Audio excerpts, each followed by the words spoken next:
Okay, I think we are back. Hello again. My name is James Leggett, and I am happy to be back talking to you about some of the fun things we seniors go through in life. Um, and I realize as I'm doing these things, not every senior goes through all these things at the same time, but I do find that, I've seen a lot of studies saying that there are a lot more solo senior citizens.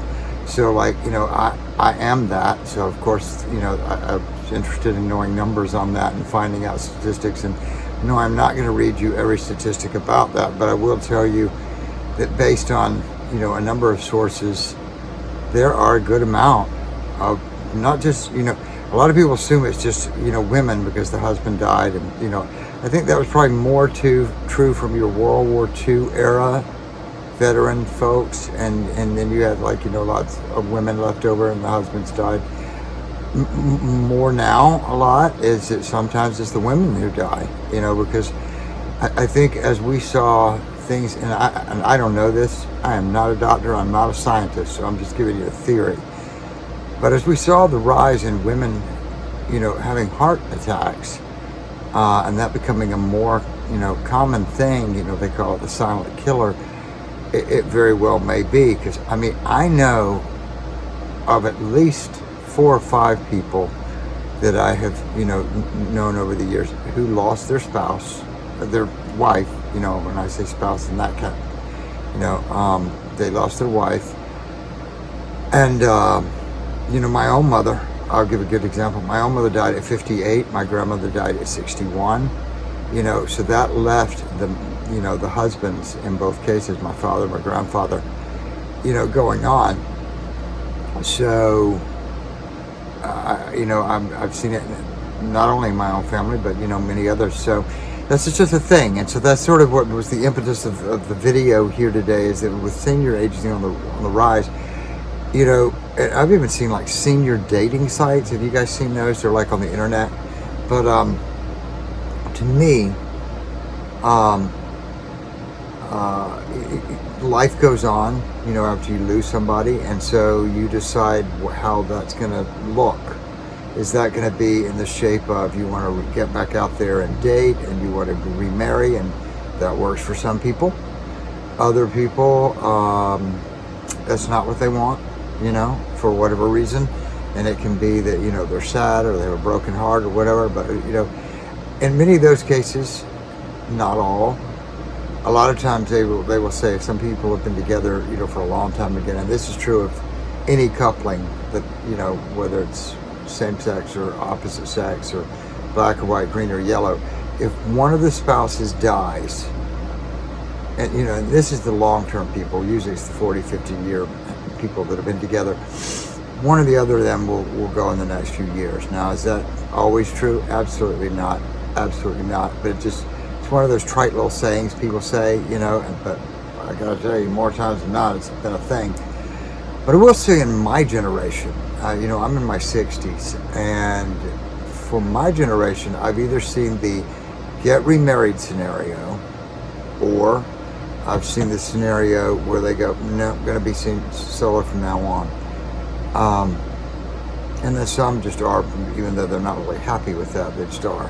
But so we see this entire thing, and you can Google this if you don't believe me, but you can also go on YouTube and see a million channels. That brought about the rise of solo travel. And I can't tell you how many friends I have, maybe because I am a single person, who sees, other single people traveling. But there are services for solo travel all over the world. But here in the United States in particular, because we always want to do things bigger, and that's cool. There are so many resources if you're a senior citizen who is solo. There are a lot of benefits. We get senior citizen discount, most of the time with like a whole lot of things. And sometimes it's like just 5%, sometimes it's a little bit more, all that. But they're actually like, discounts for like if you go to the theater. No, I don't mean a movie theater, but I mean like the theater, okay? The symphony, the ballet, the opera. Oftentimes if there is a single seat, you can not only get a really good seat at a lower price, you can also get a senior discount on that price because it's going to sit empty, because they sell them usually in couples or in fours. And I know that because there was a box office manager once, and it's just a thing. Now it obviously this always depends on which theater you're talking about, but it is a thing. Also with travel, a lot of times if they're like trying to fill up a plane or fill up a boat or fill up a whatever, there will be specials for solo senior citizen travelers. So that it's some neat stuff. I mean, I've found numerous videos here on YouTube talking about it, and then I've like looked into some independent places. I mean, it doesn't really help you when you're talking about things like hotel stay or airfare as much, because with airfare they don't care if the plane's half full or completely full. I mean, I've been on both. I mean, I'm sure you have too. You've been on planes that seemed like they needed to add a few more people, and you've been on other planes that were slam packed. So I don't think it's a thing. But here's the other part of that. They have tour groups for completely seniors that are solo. So it's like literally they are organizing and gathering a group of people who don't know each other from Adam's House Cat, putting them together, and you go, to wherever you want to go. It could be Italy, or it could be, Spain, or it could be somewhere here in the United States, some point of, social travel interest, so it's a thing. So it's cool. Now, those are some of the pros, saving money and having these special things catering to us as senior citizens who happen to be solo. There are, however, I will say this, as we see this on the rise, conversely, the rise of a whole lot of these like little medical alert things, because as a lot of us want to be independent, unless you have really challenging health issues for a lot of, or financially strapped really bad, a lot of seniors don't want to live in an assisted living place at all. Another video, another day for that, but nobody wants that. And then, unless you're wealthy. If you're wealthy, assisted living is the bomb. It's like staying in a hotel, and they're going to be really nice. But if you're not wealthy, it's not the bomb. So anyway, it's like, going from first class to, hanging on to the back of the plane. So it gives you an idea. All right. Some of the things that I think of, when I'm thinking of what I'm doing with my life, is I like being able to pick and choose and go where I'm going, and and that's it has nothing to do with benefits or advantages that are being offered to me. It's just choices I'm making that I can go, okay, I want to go to New York, I want to see a play or two. I want to go to Times Square and have breakfast at like a diner where there's young actors that sing to you. I know to some people that seems chaotic, but I told you, from the get-go, I'm crazy and I like noise. So, so it's a little frustrating for me that my videos are recording a little bit lower than I would care for. But again, like I said, on Tuesday I'm gonna tune into a trainer, tutor, YouTube educators thing, and I'm going to ask that specific question so that, because it could be the mics. Maybe I need to get new mics. I mean, I bought these brand new, but who knows? I mean, they were highly recommended, and everybody seemed to say they were great. What works for one person, not the same. So anyway, but that's not the point. But it does apply to the point, because when I go to New York, I want to be able to take you guys along and do like a little travel vlog thing. You can't shoot into a theater with the plays going, because that's just totally classless. It's also, they'll tell you turn your phone off. But the going up to the theater, the sitting in the theater before, the show starts, scenes of, Times Square, some of those things. Those are some of the stuff I want to try to do so that I can kind of, bring my YouTube channel friends along with me for the New York trip. Now, it's not until my birthday, which is in August, so it's not gonna. We've got a little time for me to get better and more proficient at all of this. So, thankfully, I'll be happier about that, and maybe some of you might be too. But so, which kind of does bring me back to that point I was saying of some of the challenges. And one of the challenges is, you know, most of the time if we're seniors and we're 60 and up, not everyone, but I think it's a pretty safe bet that there are medical challenges that are either already in works or have already happened. I know for me, I had my first heart attack at 50, but I had 3 strokes before that. You know, so I still have issues, and with my epilepsy, every time I have like a seizure, you know, and after the strokes, I had to go like a year without being able to drive. You know, I'm able to drive now again because I have what's called spasms, but they haven't elevated to seizure yet. I have some equilibrium problems, but they more affect me walking than it affect when I'm inside of a vehicle because, you know, I guess you're just in more controlled space, but it's not open. But anyway, I find that we all, you know, half a dozen of my friends have already had heart attacks. You know, many of my friends who, you know, I used to think everybody that was overweight was a candidate for diabetes, and that is absolutely medically untrue. And I think if you talk to an endocrinologist, they would tell you that.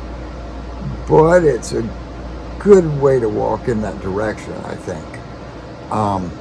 You know, I try to manage it because there is diabetes in my family, my father, my aunt, my uncle, you know, so I try really hard to make sure that I'm eating right and I'm doing a little bit better because I don't want to take the chance of getting that. Now, am I perfect in my diet and health choices? No. But I will say I don't drink, I don't druggie. You know, even in college, that was just not a thing. You know, I guess everybody tried some of those things then. And I did some of those things, but it's just, I like being in control, so it was never my thing. You know, drinking was a bit of a problem, and I stopped doing that. You know, I literally stopped cold June 16th, 1991. You know, but that also brings me to another one of those issues. I have, you know, friends that drink a good deal socially, some more maybe than they should. Absolutely not going to point names or give indicators as to who that is, but I'm just going to say that of those friends, they have now medical issues, you know, liver and kidney issues that are largely as a result of, you know, having more than just a little bit to drink. You know, so all these little medical things, in other words, when you're above 60, are things that you have to pay attention to, and none of them are fun, you know, so it's even more important that we take care of ourselves, and it's more important that we educate ourselves on how best to, you know, and obviously start that with your primary care physician and then the specialist that he or she may send you to. But I also find for myself, there are so many helpful YouTube videos where I can go on and it's not like Google doom scrolling where you go in there and find out that you're going to die in 5 minutes because you have this symptom or that symptom, or you took this medicine and you're gonna have this side effect. No. Just there are health-based things of, if you have liver issues, here's some dietary foods you can try, some exercises you can try that are good for that. If you have heart issues, here's some things you can try over here that are very good for heart patients. That's what I'm talking about, you know, and there's some great videos on YouTube with some really hot, you know, nutritionists and exercise people who can get you going in ways that can help you out so that you can be your best self and you can be your most active self, and you know, not have to worry about it. The last thing I want to talk about is that so many seniors that I encounter, you know, doing the nonprofit, I dealt with, you know, a whole lot of people, and most of them were, not all, but many times when they were, the two things they dealt with was the fear of change. You know, that being alone was different because they had been in a couple, you know, all their life or for a significant period of their life. Empty nesters, you know, the concept of change is always a challenge for some people, and more so than others. And so if you are challenged by crushing fear, if you're challenged by ongoing bouts of sadness year after year, you know, and you aren't finding that you want to do that whole dating thing. My strongest thing is, you know, back in the day it was not popular for people our age to talk about it, but mental health wellness is just as important as your diet or your exercise. And there's some really great mental health people that you can find. You know, if you call the American Heart Association, they can recommend some people. If you call the Diabetes Association, they can recommend some people. I know people that do it for HIV patients, cancer patients. So, you know, any of those, you know, life-challenging, life-threatening illnesses, there you can find mental health counselors, you know. And I find that there is no weakness. It doesn't mean you're damaged goods. It doesn't mean there's something wrong with you. It means that you, as a single individual who now finds yourself a solo senior citizen, are going to do the best to take care of yourself so that you can be around for your friends and family for who knows how long. And it's a brave choice. It's a smart choice. And I think when people actually step their toe into mental health counseling, they realize it's not the thing they thought it was. It's not scary. It's actually quite uplifting and empowering. So I think, you know, give it a shot, you know. The other things that we as solo senior citizens have to deal with is that oftentimes there are these scammer people. You know, it's like they target elderly people. I can't tell you how many times a friend or an associate or somebody I know will say, oh, well, I got this email. Used to be more in the email, but now they've gone into social media. So it'll be more a direct message on Instagram. It'll be a Facebook message, you know, an instant, Facebook Messenger. You know, it'll be that kind of thing. And then I understand from some of these, you know, the YouTube gurus and teachers that happens also in the comment section of many videos. So, you know, be careful with that. If you're, you know, doing it, I mean, it's not YouTube's fault, it's not Instagram's fault, it's not, you know, it's scammers who are just trying to do it. But they will go in literally and they will try to find pretty good marks. That's what they used to call it back in the day when, you know, being a casino and they try to find the mark person it was easy to take advantage of and, you know, play them until they got their money. Well, still got allergies. I apologize. I did, you know, I'm taking Benadryl, but it helps a little, but you know, it wears off. So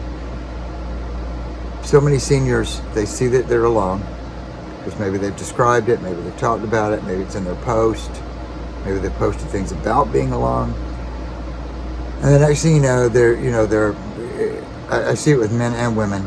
It's sometimes it's like young people trying to be a paramour. You know, I love you. You're so handsome. You're so distinguished.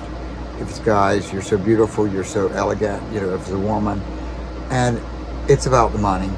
It's about the money. Half the time, those people don't exist. It's some phony thing, you know, in some warehouse somewhere, stateside or abroad. You know, a lot of people just assume that all scams come from abroad. No, they don't. No, they don't. There's people in your own state that run scams, you know, on the elderly. So let's be real. And I know it's convenient to throw, you know, every immigrant and every foreigner under the rug, but the reality is we got a heck of a lot of scammers here. I mean, goodness gracious, look at the state of our country. But not going to go there any more than that statement. The point is, you can be scammed anywhere.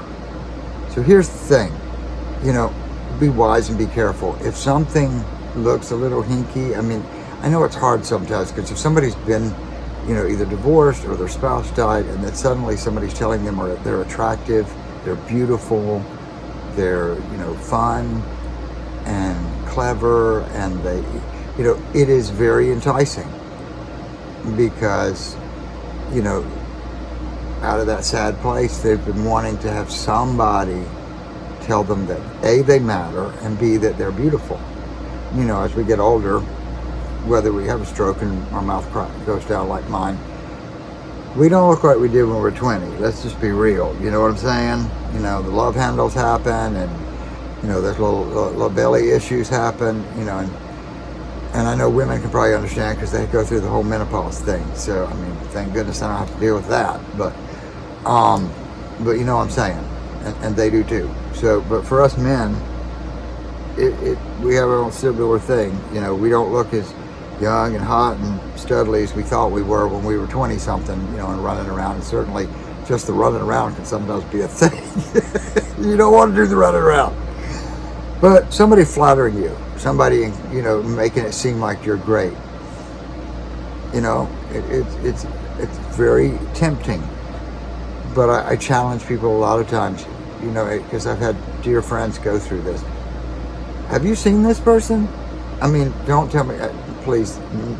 If they send you a picture, that means nothing, because they can literally get a million different pictures off the internet.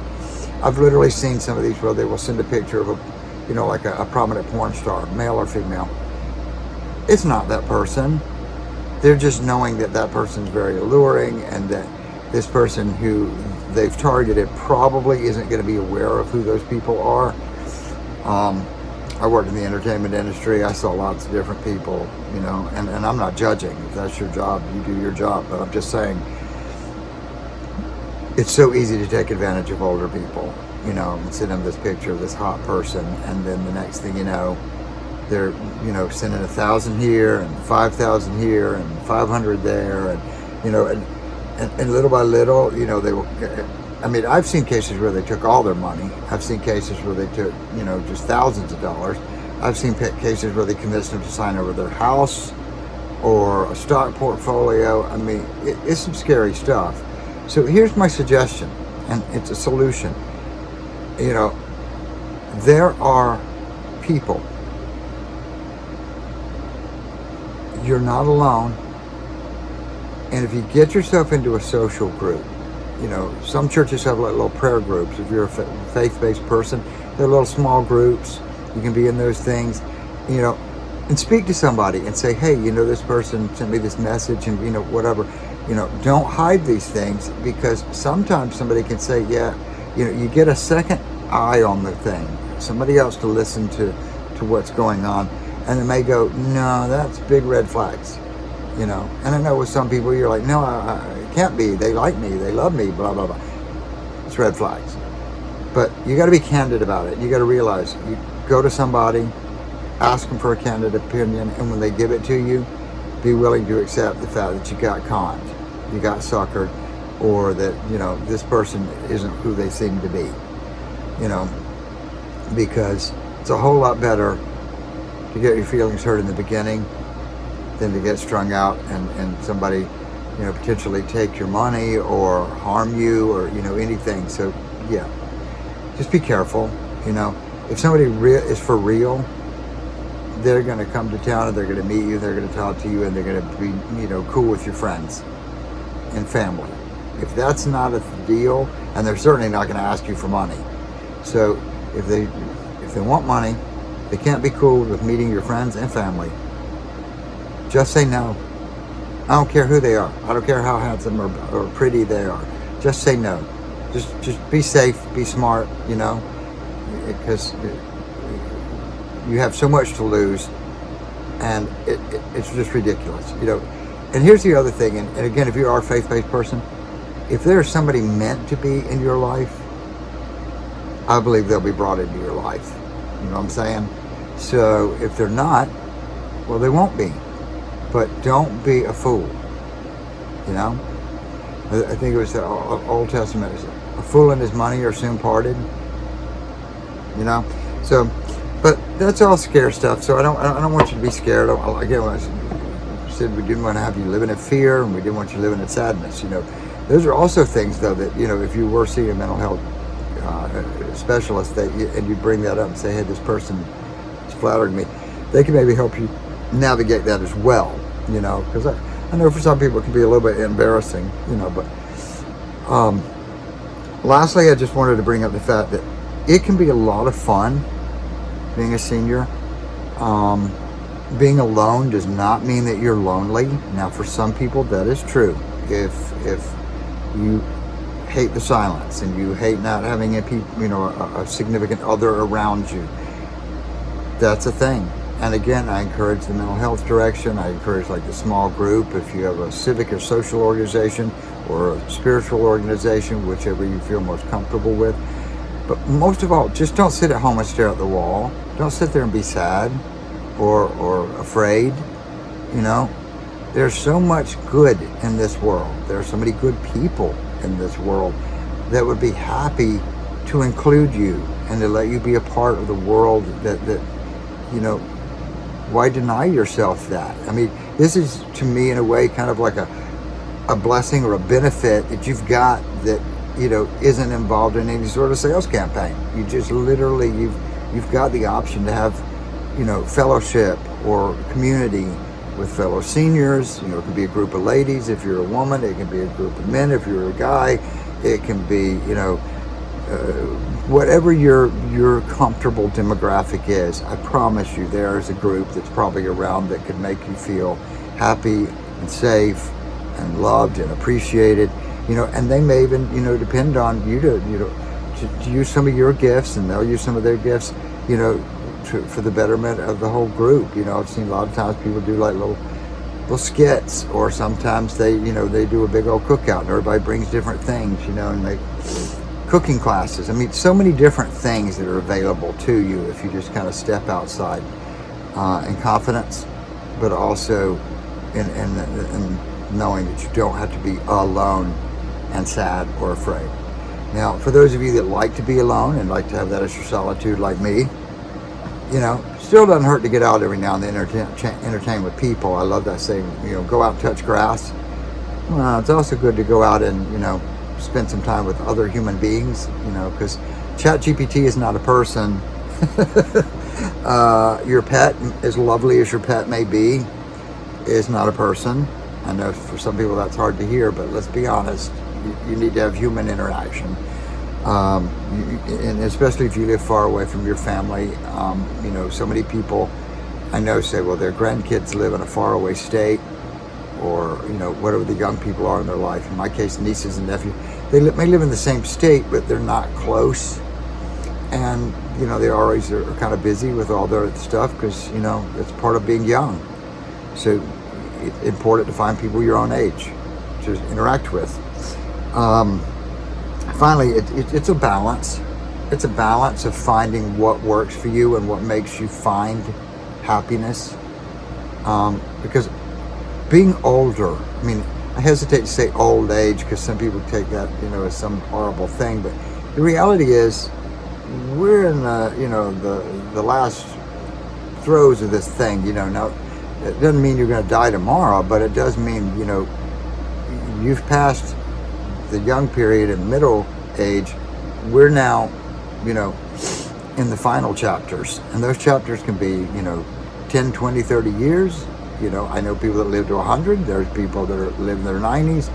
But, you know, one last thing, and I know I've kind of gone longer on this than I wanted to go, and that is that right up at the top of the hill from me, there's a little old lady, and this little lady, you would not know from looking at her. She is a little country lady, and she speaks so sweetly and so softly. And I did not understand her until about the third time when she told me she was 89 years old. She drives. She does her own laundry. She comes and goes. I mean, yes, every now and then she uses a walker to do things, you know, because she has fall risk sometimes. But I think most people would wish they looked as good at her at 89 because, you know, she's doing pretty well. And I have ridden in the car with her, you know, and I was brave. But but let's be honest, that was not a chauvinist remark. It was an ageist remark. It was an old person versus old person. Okay, so I can say it. You know, talked about, you know, another old person. Anyway, she's a better driver than I am. I'm not going to lie. So, you know, she does not let being 89 be the end of her life. She just lost her second husband. I think he was 91. And yes, I said second husband. So when that first one, you know, went, she found another one. I mean, so some people find their own solutions. They won't wallow in sadness or in fear, and good on them, you know. Other people maybe need a little bit of help, you know. And I will tell you, I've been to a mental health counselor because after I stopped taking care of my father, you know, he died, that's why. But after he died, you know, I spent a whole year trying to go, what am I supposed to do now? You know, because I had stopped working and just was 24 hours a day, 7 days a week, taking care of him. And I think I was literally in sort of a haze, funky haze is what I'm trying to say, funky haze, for about a year, trying to figure out, what do I do now? I don't have to get up and make 3 or 4 different meals all day, meals, 3 regular meals, and the snacks, and then the groceries, and the dishes, and the laundry, and the blah, blah, blah. Suddenly it was like, I have time again to do whatever. And I realized I was just sort of vegging. And I decided I wasn't necessarily sad, wasn't necessarily angry. I was glad my father wasn't in pain. So, his dying was a good thing, because I didn't want him to suffer. But at the same time, I wasn't moving forward. I wasn't dwelling on the past, but I wasn't moving forward. So I chose, just like I said, if I'm going to want to be healthier physically, I'm going to want to be healthier, mentally, and I also want to be healthy emotionally, and so going to mental health counselor, and it took me a little bit to find one, but I did, and the one I had was great. I went for about a year and a half, maybe, and then I decided, okay, I think we're pretty much there, and they did too, basically. Like, I don't know that we can do anything else. We seem to have, covered all the bases, and you're in a whole different spot than where you were when we first started talking. And like I said, it wasn't frightening, it wasn't scary, there was nobody telling me to do weird, crazy psychological things. I mean, there are so many things people tell themselves to scare themselves or prevent themselves to dealing with a mental health counselor. And I hope that you won't do that. So I only shared that because I wanted you to know, I'm not just pushing this on you because I think it's great. I'm pushing it on you, or suggesting it. I guess a better way to say that. I'm suggesting it because I think, I have personal experience, not just from dealing with clients I was helping, but also being the person who got help. So I think that can be good for any one of us. So last thing, if you're alone, you're not happy, you don't want to do a romantic thing, maybe consider a roommate. Find another person your age, maybe that's in the same shape as you are, not necessarily somebody to care for or be a caregiver to. It's not like I'm trying to make you take care of someone or somebody come take care of you. More like equal roommate type of thing. And that's one of those things you might discover if you go join a group somewhere in your community of like-minded people and like-age people, that you can maybe, meet a pal or a friend, or, and go, hey, we could share expenses and, live in the same space. And you may meet somebody that you're compatible with, to be best buddies, so that's good too. So keep in mind, being a senior isn't the end of the world any more than being old. And being solo when you are a senior, senior citizen, solo, old. All these things sound kind of foreboding, and some people, get all bent when you say them, but to me, they're all just things that mean older and wiser. How about that? So let's end it there, but down in the comments, maybe tell me things that you do if you're a senior who is a solo person. Things that you do that help you feel more alive.